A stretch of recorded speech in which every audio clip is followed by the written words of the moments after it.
Hello and welcome to my video today. I'm going to be unboxing and installing the hardware kit that comes with the OS 2.6 update for the Fisker Ocean. Let's get started.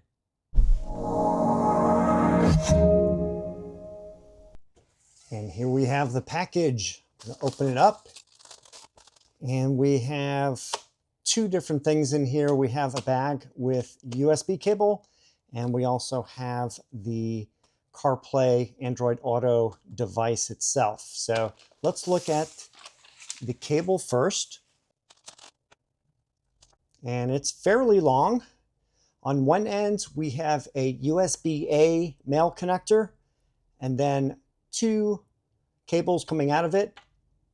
At the other end, we have a USB-A female and a USB-A male. And what we're going to be doing is connecting this end to the CarLink kit device, and then the other two will be connected to the car. And I'll show you more detail on that when we're installing it in the Fisker Ocean. Now for the cable measurement, the USB-A female is 38 inches long, and the USB-A male is 50 inches. And next we have the CarLink kit, which says for Android Multimedia Car Player. Here's a closer look, and also some specs on the back. And let's open it up. And here is the adapter itself, pretty compact. I'm going to remove it from the plastic. So this says it is a model CPC 200-CCPA, and we have a USB-A right here. We also have a USB port right here. So now I'm going to show how all this gets connected. So we have the CarLink kit here. This can be used wirelessly or wired with your phone or other device. For example, I am going to be testing with my Android phone, and I'm going to be connecting it to the CarLink kit for wired. I'm also going to be testing an Apple iPhone also with the CarLink kit, and I'm going to do that wirelessly. This end here is going to be connected to the cable that we first opened up. And if we look in here, we see the female. This will be connected to the device right here. So like that. And then we're going to connect this end to the USB, any USB port in the vehicle, or really any powered port in the vehicle. The other cable is going to be connected to the service port on the right side center console area. You just got to pull back a panel and we'll connect that. So here we are in the car. This is the right side passenger seat for the left-hand drive vehicle. We can place the CarLink kit anywhere in this vicinity. I find it easier to place it in this tray right here, or you could put it underneath. Really doesn't matter. You could even put it underneath the armrest here in that cubby inside there. And so what we're going to do is get the service USB out. And for most cars, it's going to be somewhere in this area behind either this panel or this panel. Mine happened to be in this area right here. So all you need to do is lift up the panel. It should pop out. You can also use a plastic pry bar to help you with that. Loosen it up. And here is the end of the connector. You can see it has that blue female USB-A connector there.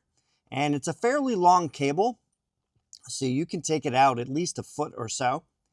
And you could route it, if you need to, behind this trim panel here, and just have the port come out in this area if you wish. The other option is to take the cable here, and what we're going to do is we're going to be connecting this one into the port right there. So you could either route this to inside this area if you wish.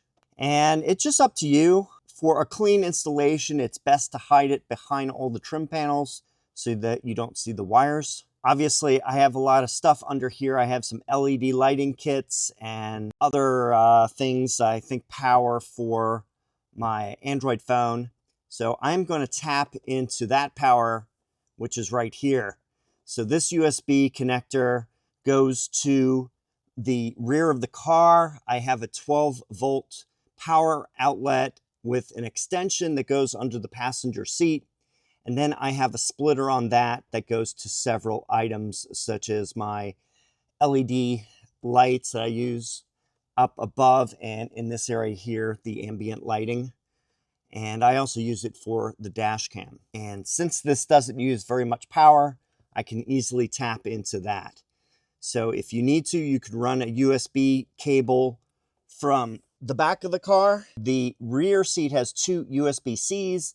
You'd need to get an adapter from USB-C to USB-A, and then you can plug that in. And with the rear seat USBs, when the car is off, this is also off. So if you want to save power, that's probably a good idea. If you use the USBs that are under the armrest here, these stay on all the time. So just keep that in mind. And if you really want to, you could run a direct wire from the fuse box to the left of the steering wheel and run that power over to this area here and then connect that to the device. So you get a bunch of different things you could do with power. And since I already have my power in this area here, I don't need to do very much. I just basically need to route this wire to this, and then I have the other connection. The angled plug is going to be connected to this. So that would connect like that. And then I'll just have to hide those wires. You can also pull up this trim that goes all the way along here, and also this trim piece along the bottom. Both of those can be pulled out, and you can run wires behind them if you wish. I found a good way of routing the wires from the back of the seat here to the front is through this lower channel. Then it comes out, and I route it in between this trim piece for the dashboard and the side here. So there's a couple different ways of doing it, but I like using the lower one since there's a lot of room in there to put wires. So that's another option too. If you want to use the lower storage area and put the box in there, you could do that, and you don't have to run much of the wire. You can just hide it behind the trim. So I am going to install it, and I'll show you what it looks like when it's complete.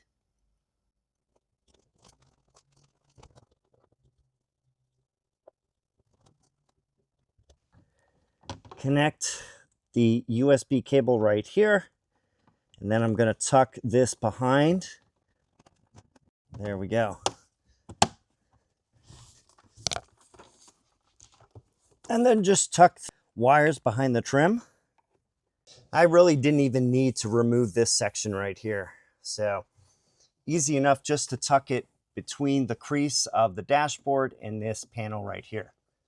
The nice thing about keeping the CarLink Kit device in this area here is that if you do want to directly connect your phone to it, there's the USB port right there.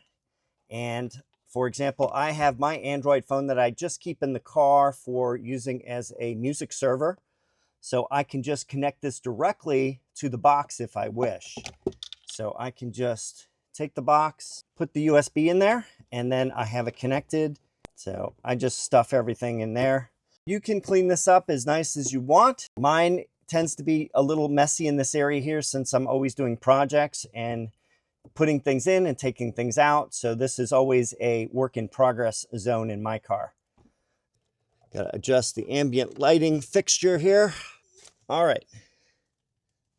So there we go. Give you a closer look at it. So I just keep the box in this area right here. And then all the wires are hidden behind this panel here. So the USB cable gets routed through this corner here. And then behind the panel that's right here.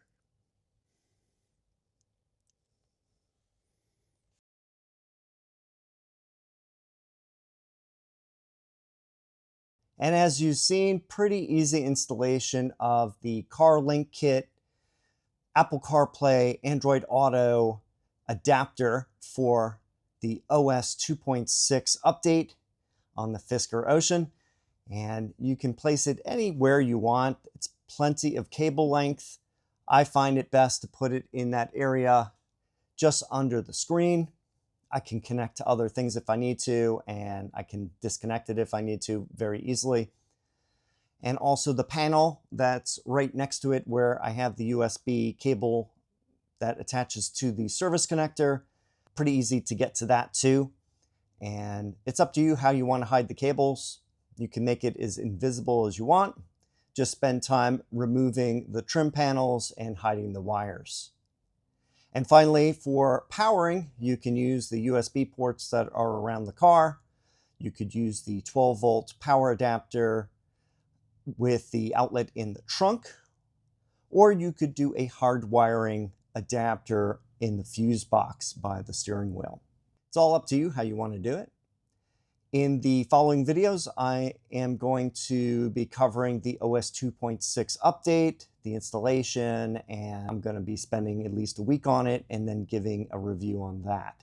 So look forward to those videos coming out in the next few weeks. If you have any questions or comments, please leave them down below. Thanks for watching, and I'll see you in the next video.